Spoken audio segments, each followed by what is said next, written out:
This is the American Empire Element 3 Part 1 about what made the Spanish-American War such a splendid little war in the eyes of many people in Congress. And if you look at the results, it's really hard to argue. Cuba was now free from Spanish influence and thought that they were now independent. More on that later. Also, the Philippines were also now free from Spanish influence and thought that they were now independent. More on that later. The U.S. had a short war with very little cost and limited casualties. And in terms of cost-benefit, the U.S. made a haul, which made the splendid little war well worth it. From Spain, the U.S. gets Guam, located right here, which was a Pacific island that the U.S. got during the war from a Spanish fleet that hadn't yet been told that a war was on, and various islands in the Pacific, Puerto Rico, and the Philippines. Now, the problem is they didn't know what to do with the Philippines, although when you look at it right now, it's pretty cool. I think I'd have held on to it. But in reality, the Philippines was the biggest problem for the U.S. It was bigger than the British Isles geographically and 7 million in population, with a distinctly different culture, language, and ideas. Also, they had helped the U.S. in the hopes of getting full independence from Spain. McKinley wasn't sure what to do with them. I mean, they were halfway across the world. But he was worried that they couldn't govern themselves since they hadn't done it before, and also if the U.S. left them totally alone, they might be taken by Germany or Japan, thereby also sucking the United States into a war. The possibility increased that the U.S. would control them and possibly give them their independence later. That turned out to be around 1946. Public opinion was to keep the Philippines as a protectorate.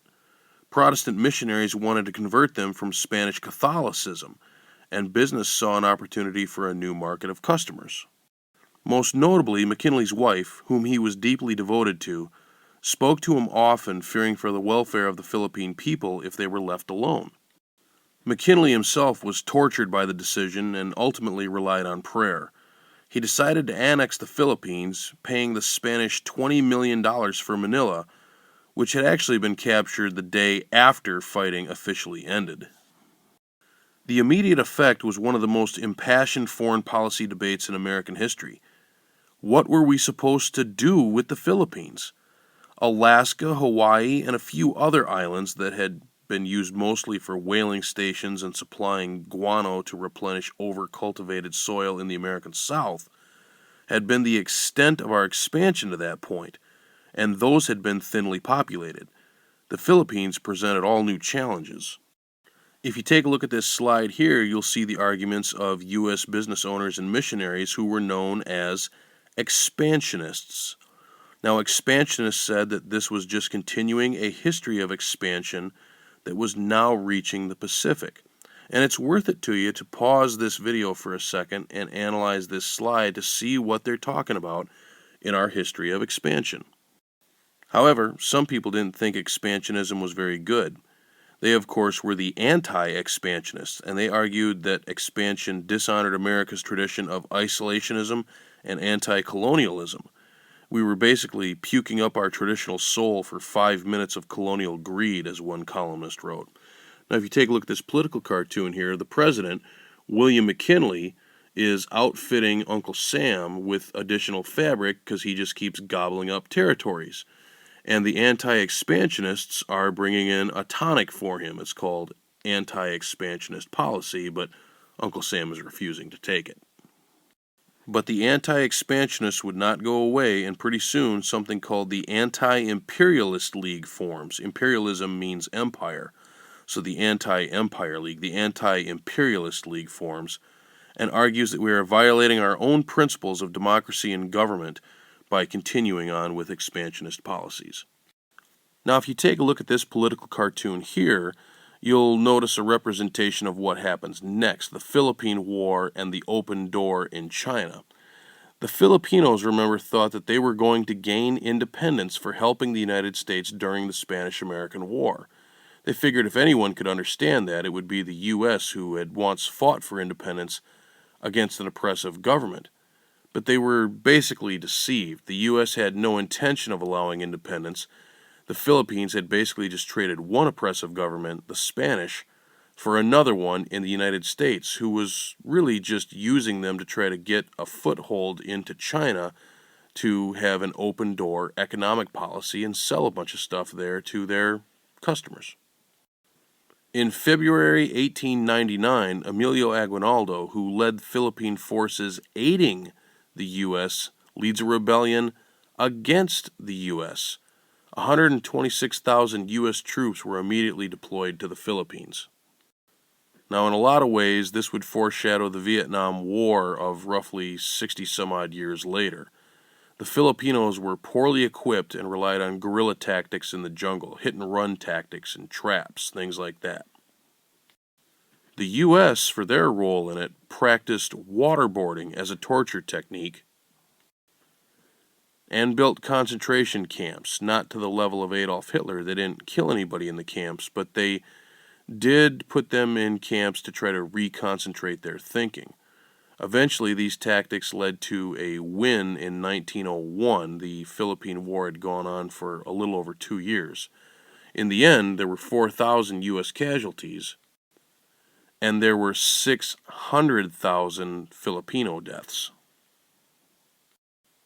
After raising the flag in Manila, William H. Taft becomes governor of the Philippines in 1901. If you remember, Taft was the guy who would later be president elected in 1908, would get stuck in his own bathtub and have to be buttered out, and they'd have to get a new one for him. And he'd be known as a trust buster, also eventually serving as Chief Justice of the U.S. Supreme Court. But for the time being in 1901, he was the governor of the Philippines and actually got along with the Philippine people very well. The U.S. spends millions improving roads, sanitation, public health, and education in the Philippines, even though the U.S. wasn't getting much benefit for it.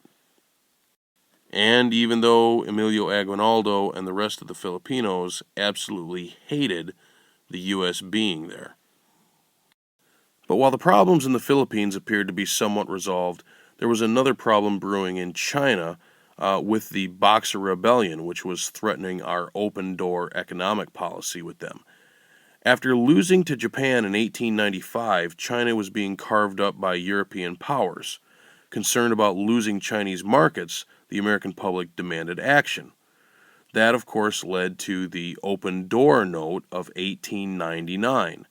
The Open Door Note was from the U.S. Secretary of State urging all nations to respect China and allow fair economic competition in China. Funny thing about this is that nobody ever asked the Chinese about any of this or what they wanted.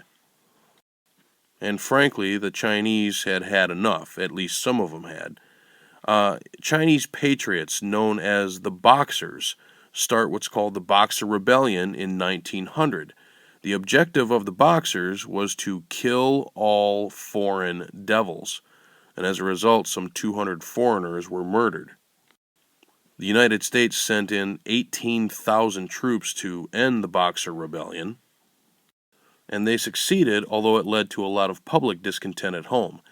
The anti-imperialists were now getting a louder and louder voice, as you can see in this political cartoon here.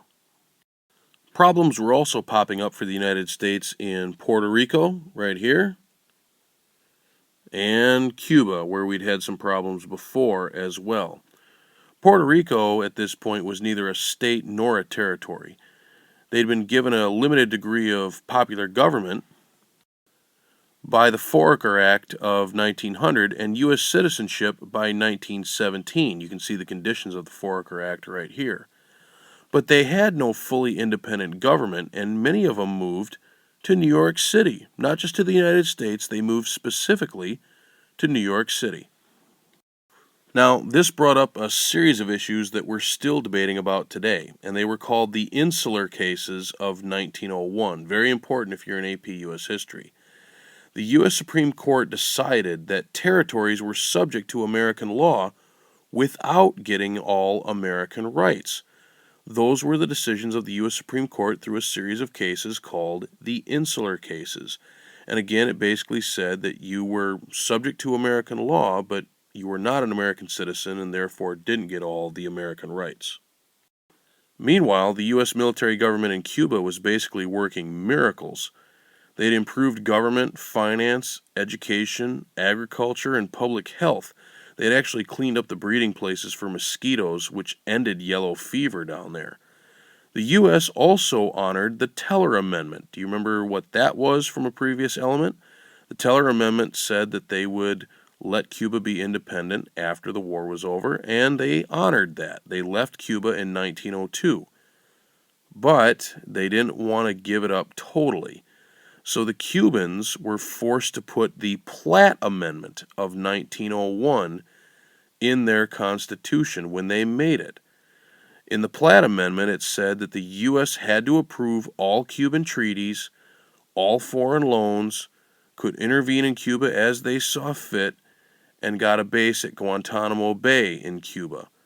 The Cubans absolutely hated this. They thought they were going to be totally independent, and they got their own constitution with a lot of Americanism in the Platt Amendment added to it.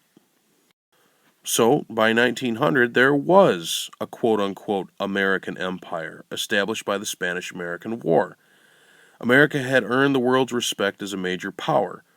We hadn't been imperial when the Spanish-American War began. In other words, we didn't have an empire, but now we were imperial. Also, it brought North and South closer together by fighting against someone else, Spain.